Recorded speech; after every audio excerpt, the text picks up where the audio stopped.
Hello bro, good evening. So நம்ம இதில் வந்து என்ன ஆகுது அப்படின்னா, இந்த மாதிரி ஒரு பார்ட் நம்ம கஸ்டமர் வச்சிருக்காரு. ஸோ இதில் வந்து என்ன ஆகுதுன்னா, இந்த ஸ்ட்ரெயிட் ஏரியா வந்து 2D மில்லிங் பண்ணிடுறாங்க.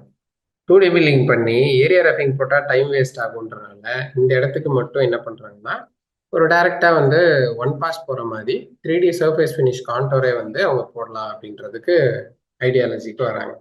ஸோ நம்ம சர்ஃபேஸ் ஃபினிஷ் கான்டோர் எடுக்கிறோம். ஸோ கான்டோரில் வந்து நம்ம என்ன பண்ணுறோம் அப்படின்னா, செக் சர்ஃபேஸஸ் செட் பண்ணிக்கலாம். அப்புறம் நம்ம டிரைவ் சர்ஃபேஸஸாக இதை கொடுத்துடலாம். பவுண்டரி எதுவும் வேண்டாம், ஏன்னா செக்கு நம்மளுக்கு எடுக்குது. So create new tool, full cutter, 16 inserted cutter with corner radius of 0.8. தாராளமாக நம்ம என்ன பண்ணலாம், ஸ்டாக் வந்து கொடுத்துடலாம் டிபெண்டிங் அப்பான் த மெட்டீரியல். நான் வந்து கட்டு வந்து ஒரு 1 mm 1 mm ப்ரொவைட் பண்ணுறேன்னு வச்சுக்கோங்க. Zigzag, gap setting. இப்போ என்ன பிரச்சனைனா, இது இறங்குறது சர்ஃபேஸ் மேலேயே இறங்குறது அப்படின்றது தான் ப்ராப்ளம். ஏன்னா இது வந்து ஃபினிஷிங் டூல் பார்ட் அப்படின்றனால நம்மளுக்கு எப்பவுமே வந்து சர்ஃபேஸ் மேலே தான் இறங்கும். ஸோ இதை அவாய்ட் பண்ணுறதுக்கு நம்ம என்ன பண்ணலாம் அப்படின்னா, இதுக்கு பேட்சிங் சர்ஃபேஸஸை வச்சு தான் ஒர்க் பண்ண முடியும். ஏன்னா இது சர்ஃபேசஸ் பேஸ்ட் ஆப்ரேஷன்றதுனால கண்ட்ரோலபிளாக லீட் இன் லீட் அவுட்டாக யூஸ் பண்ண முடியாது. லாஜிக்கலாக புரிஞ்சுக்கோங்க. 2D வந்து கர்வ் பேஸ்ட் ஆப்ரேஷன், அப்போ அதில் கண்ட்ரோலபிள்ஸ் அதிகம். இது வந்து சர்ஃபேஸ் பேஸ்ட் ஆப்ரேஷன். நம்ம எது பண்ணுறதா இருந்தாலும் சர்ஃபேஸ்க்கு ஏற்ற மாதிரி தான் போகணும்னால நம்ம ஒரு சாஃப்ட்வேர் எப்படி பயன்படுத்த சர்ஃபேஸ்க்கு ஏற்ற மாதிரி மாற்றுறோம். அப்போ சர்ஃபேஸ்க்கு ஏற்ற மாதிரி மாற்றுறோம்னா நம்ம என்ன பண்ணலாம், வயர் ஃப்ரேமில் கர்வான் 1 H கொடுத்துட்டு இந்த பக்கம் ஒரு H, இந்த பக்கம் ஒரு H 3D வச்சுக்கலாம். ஓகே, இந்த பக்கம் ஒரு H, இந்த பக்கம் ஒரு H எடுத்துக்கலாம். நான் என்ன பண்ணுறேன், உங்களுக்கு எவ்வளோ கட்டுறோ, நான் வந்து 8 mm, அதாவது 16 mm கட்டுற எடுக்கிறேன்.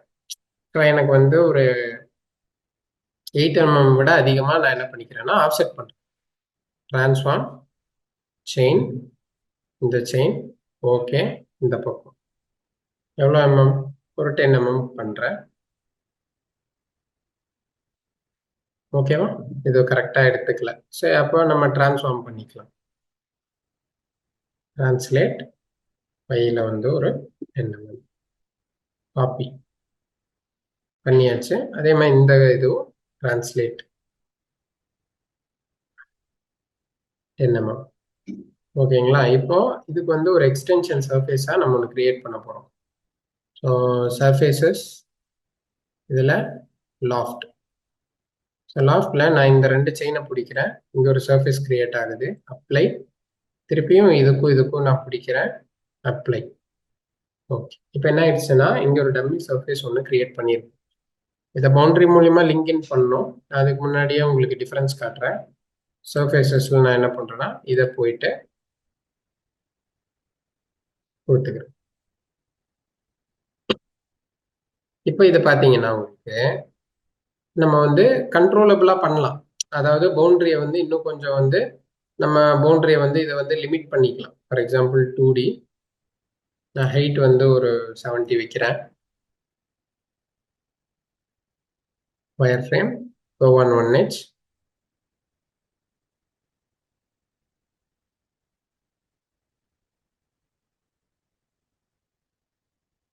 அந்த மாதிரி பண்ணிட்டேன்னா இப்போ நான் இதை வந்து ஒரு லைனாக போட்டு, இங்கேருந்து ஒரு லைனாக போட்டு இங்கேருந்து இப்படி கொண்டு வந்து இதையும் ஜாயின் பண்ணி திருப்பி இதையும் நம்ம என்ன ஜாயின் பண்ணோம். அப்போ இந்த 70 mm மேலே உங்களுக்கு இந்த பவுண்டரி வந்து கிரியேட் ஆகிடும். நான் என்ன பண்ணுறேன்னா இந்த பவுண்டரி லிமிட் பண்ணுறேன். ஃபஸ்ட்டு உங்களுக்கு ஏற்ற மாதிரி பார்த்தா சர்ஃபேஸ்க்கு ஏற்ற மாதிரி கொண்டு வாங்க.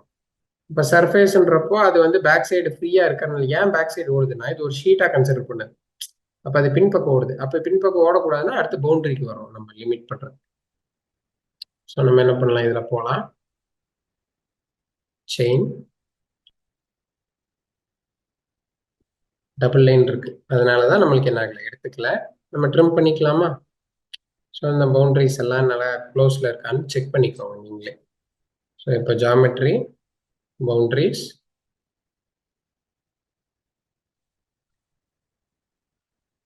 இப்போ பாருங்க, இப்போ நான் அதே டூல் பார்த்து தான் பேக் பிளாட் பண்ணுறேன். இப்போ இறங்குறப்போ உங்களுக்கு என்ன வெளியில் இறங்கும். இப்போ உங்களுக்கு ஓடும்போது உள்ள வரும். ஸோ உங்களுக்கு அப்போ இந்த இடத்துல வந்து எந்த பிரச்சனையும் இருக்கக்கூடாது. இந்த மாதிரி சர்ஃபேஸ் எக்ஸ்டென்ஷன் பண்ணும்போது பக்கத்துலேயே பார்த்துக்கணும். நம்ம வந்து வேற ஏதாவது பிரச்சனைகள் இருக்கு, இங்கே ஏதாவது கிளாம்ப் இடிக்குதுன்னா அதுக்கேற்ற மாதிரி நம்ம சர்ஃபேஸை கொஞ்சம் வளைச்சு கிரியேட் பண்ற மாதிரி இருக்கும் நம்ம. சரிங்களா? ஸோ இது மூலியமா பண்ணிக்கலாம். நல்லா ஞாபகம் வச்சுக்கோங்க, 3D டூல் பார்ட்ஸை பொறுத்தளவு அந்த டூல் பார்த்தை அப்படியே யூஸ் பண்ணீங்கன்னா உங்களால வந்து எஃபிஷியண்டா டூல் பார்த்தா கண்ட்ரோல் பண்ண முடியாது. நீங்க வந்து அதை வந்து நம்மளுக்கு ஏற்ற மாதிரி கஸ்டமைசேஷன் பண்ணோம் அப்படின்னா சர்ஃபேஸஸும் ஒரு பெரிய ரோல் வந்து ப்ளே பண்ணும். ஸோ அதனால எல்லாமே வந்து சர்ஃபேசஸ் ரிலேட்டடாக கொஞ்சம் திங்க் பண்ணி ஒர்க் பண்ணால் கொஞ்சம் ஈஸியாக அடாப்டிவாக இருக்கும். ஸோ இது ரொம்பவே ஹெல்ப்ஃபுல்லாக இருக்கும் நிறைய இடத்துக்கு. அதனால பார்த்துக்கோங்க. பார்த்துட்டு நம்ம இன்னொரு செஷனில் இன்னொரு டாப்பிக்கோட என்ன பண்ணலாம், டிஸ்கஸ் பண்ணலாம். Thank you so much.